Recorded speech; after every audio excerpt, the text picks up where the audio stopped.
कहते हैं कि नर्सिंग एक ऐसी कला है जो दिल से काम करती है। नर्स को हॉस्पिटल की धड़कन भी कहा जाता है। हमारी आज की कहानी भी एक सहायक नर्स से शुरू होती है जो अपनी ट्रेनिंग पूरी कर जल्दी ही नर्स बनने वाली थी। हमारी सहायक नर्स का नाम फिना है, जो इस वक्त एक बड़े से घर में आ चुकी थी। ये घर जेड और जूडी का था। दोनों रिटायरमेंट वाली जिंदगी जी रहे थे और फिना इन्हीं के घर किराएदार थी। आज फिना ट्रेनिंग के बाद बाजार भी गई थी और वहाँ से घर का राशन खरीद कर लाई थी। वही जेड और जूडी के लिए खाना बनाती और उनका ख्याल भी रखती थी। दूसरी तरफ शहर में एक बैंक डकैती हो चुकी थी। डकैती में 3 लोग शामिल थे और पुलिस उन्हें हर जगह ढूंढ रही थी। वैसे डकैती करने वाले तीनों डकैत इस वक्त एक गाड़ी में बैठे थे। लड़की का नाम ग्रीन और लड़के का नाम मैसी था। बिना बालों वाले का नाम स्टीव था, जो इस वक्त गुस्से में था। इस वक्त ये तीनों परेशान नजर आ रहे थे क्योंकि पुलिस उन्हें हर जगह ढूंढ रही थी। तीनों को इस वक्त छुपने की जगह चाहिए थी ताकि पुलिस उन्हें पकड़ ना सके। इसी बीच उनकी नजर एक घर पर पड़ती है, जिसके बाद वो उसकी तरफ बढ़ने लगते हैं। दूसरी तरफ फिना ने अपने सभी काम कर दिए थे, जिसके बाद वो जेड और जूडी के पास आती है। अब तीनों बैठकर टीवी देखने लगे थे और इसी बीच घर की घंटी बजती है। घंटी सुनकर सभी सोचने लगे कि इस वक्त कौन आ सकता है। जेड को लगा कि कोई जरूरतमंद होगा और वो फिना को दरवाजा खोलने को कहता है। अब फिना जैसे ही दरवाजा खोलती है तो उसे अपने सामने ग्रीन और मैसी दिखते हैं। दोनों के हाथों में हथियार देखकर वो बेहद डर गई थी। देखते ही देखते तीनों डकैत घर में घुस आते हैं। घर में आते ही मैसी जेड का गला काट देता है और ग्रीन जूडी को गोली मार देती है। स्टीव को फिना के तरबूज अच्छे लगे थे, जिन्हें देखकर वो गर्म हो गया था। वो तरबूज खाने के साथ साथ अपना डंडा भी उसकी गुफा में डाल देता है। अब जैसे ही उसकी मलाई निकलती है तो वो भी फिना पर गोली चलाता है। कुछ ही पलों में तीनों डकैतों ने पूरा घर लहूलुहान कर दिया था। वैसे स्टीव की गोली से फिना मरी नहीं थी, वो अभी भी जिंदा थी और उसकी हालत गंभीर थी। तीनों डकैतों ने उसे लाश समझकर एक अलग कमरे में रख दिया था। 4 दिन बाद अभी भी डकैत घर में ही थे। तीनों लगातार रेडियो पर नजर रखे हुए थे ताकि उन्हें पुलिस के बारे में पता चलता रहे। आज भी तीनों टीवी देख रहे थे और साथ ही साथ रेडियो भी सुन रहे थे। इसी बीच रेडियो पर खबर आती है कि पुलिस ने तीनों डकैतों को पकड़ लिया था, लेकिन भागने के चक्कर में तीनों मारे गए। खबर सुनकर तीनों डकैत खुश हो गए। वो समझ गए कि पुलिस किसी और को डकैत समझ रही है। तीनों अब जल्दी जल्दी घर से चले जाते हैं और उनके जाते ही फिना भी घर से बाहर आती है। अब कहानी लगभग 2 सालों बाद एक मानसिक रोगियों के अस्पताल से शुरू होती है। अस्पताल के डॉक्टर का नाम कॉफिन था और फिना भी इसी अस्पताल में थी। स्टीव ने जिस तरह उसकी इज्जत लूटी थी और जिस तरह उसके सामने 2-2 कत्ल हुए थे, वो सब देखकर फिना भी मानसिक रोगी बन गई थी। इसीलिए आज वो इस अस्पताल में थी। वैसे फिना अब काफी ठीक हो चुकी थी और वो अपनी ट्रेनिंग पूरी कर नर्स बनना चाहती थी। अस्पताल में मारिया नाम की एक मरीज थी और फिना की उससे काफी अच्छी दोस्ती हो गई थी। फिना ने उसे सब बताया कि उसके साथ क्या क्या हुआ था। मारिया को ये भी पता था कि फिना अब ठीक हो चुकी है और अब वो जल्दी ही अस्पताल से चली जाएगी। ऐसे ही एक दिन वो फिना से कहती है, अगर तुम बदला लेना चाहती हो तो मुझे याद करना, मैं तुम्हारी पूरी मदद करूंगी। उसकी बात सुनकर फिना कहती है कि मैं बदले में यकीन नहीं रखती, मैं तो बस अपनी जिंदगी नए सिरे से शुरू करना चाहती हूँ। कुछ दिनों बाद डॉक्टर कॉफिन फिना से बातचीत करता है। बातचीत के बाद वो फिना से कहता है कि तुम बिल्कुल ठीक हो चुकी हो, इसलिए अब तुम अपनी ट्रेनिंग भी पूरी कर सकती हो। डॉक्टर की बात सुनकर फिना बेहद खुश हो गई और वो डॉक्टर का धन्यवाद करती है। लगभग 6 महीने बाद शहर से दूर बने हुए एक अस्पताल में फिना पिछले 6 महीने से यही ट्रेनिंग कर रही थी।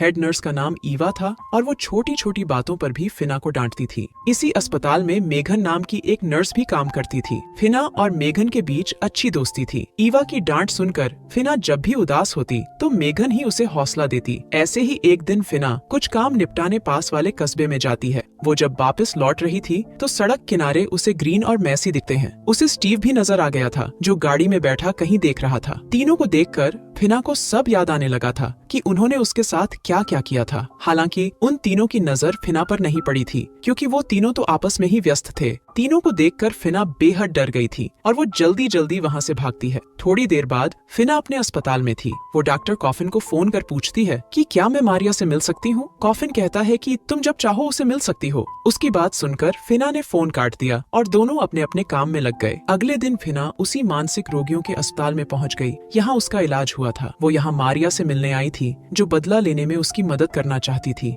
फिना उसके पास आकर कहती है, मैंने कल उन्हें बाजार में देखा था, वो आज भी वैसे ही हैं जैसे पहले थे। मुझे पूरा यकीन है कि वो जब भी मुझे देखेंगे तो मेरे साथ बुरा ही करेंगे। मैं उन तीनों को मारना चाहती हूँ, उनसे बदला लेना चाहती हूँ। उसकी बात सुनकर मारिया कहती है, बदला लेने के लिए तुम्हें ताकत चाहिए और वो ताकत तुम्हें शैतान देगा। अगर तुम ताकत पाना चाहती हो तो तुम्हें शैतान से एक समझौता करना पड़ेगा। अब फिना उससे पूछती है कि समझौते में मुझे क्या करना होगा, तो मारिया उसे बताती है कि समझौते के मुताबिक तुम्हारे मरने के बाद तुम्हारी आत्मा शैतान के पास जाएगी। फिना हर हाल में ताकत पाना चाहती थी, इसलिए वो कुछ भी करने को तैयार थी। उसके इरादे जानकर मारिया उसे एक पता बताकर कहती है, तुम इस घर में चली जाना, वहाँ एक आदमी तुम्हारा शैतान से समझौता करवा देगा। अगले ही दिन फिना मारिया के बताए हुए पते पर पहुँच गई। शैतान से समझौता करने के लिए अपने बदन पर एक टैटू बनवाना पड़ता था। घर में एक आदमी रहता था, वो फिना के बदन पर टैटू बनाने लगा ताकि फिना के अंदर शैतानी ताकतें आ सकें। थोड़ी ही देर बाद जब टैटू पूरा बन गया तो फिना के अंदर भी ताकतें आ गईं। अगले दिन जब फिना अस्पताल में थी तो कुछ बदली बदली सी नजर आ रही थी। उसमें बदलाव देखकर ईवा भी हैरान थी।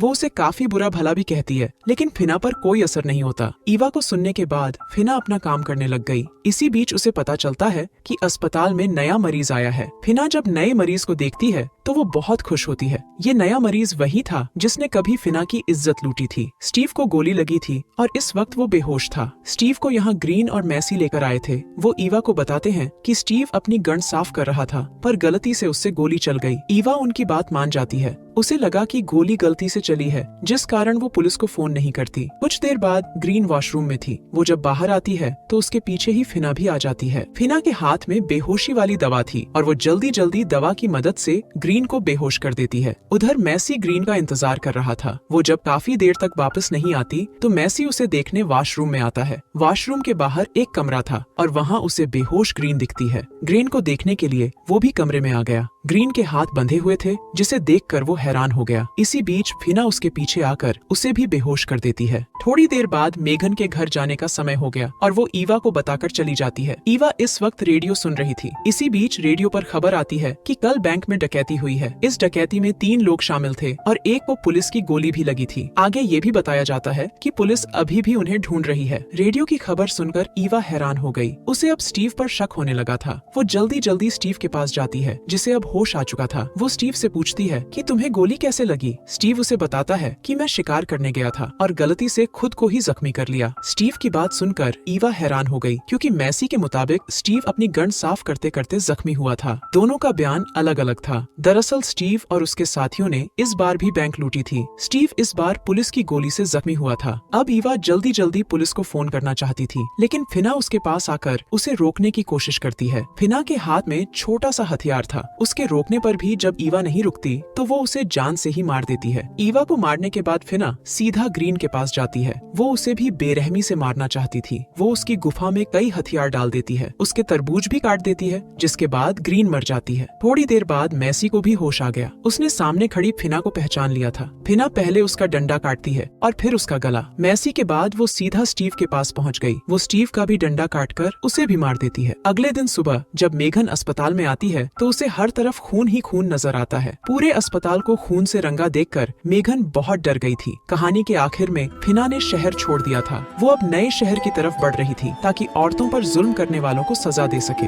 इसी के साथ इस कहानी का यही अंत हो जाता है। हमारी वीडियो देखने के लिए बहुत बहुत धन्यवाद। अगर आप ऐसी ही वीडियोस के दीवाने हैं तो प्लीज मेरे चैनल को जरूर सब्सक्राइब करें। मिलते हैं अगली वीडियो में, तब तक के लिए नमस्कार।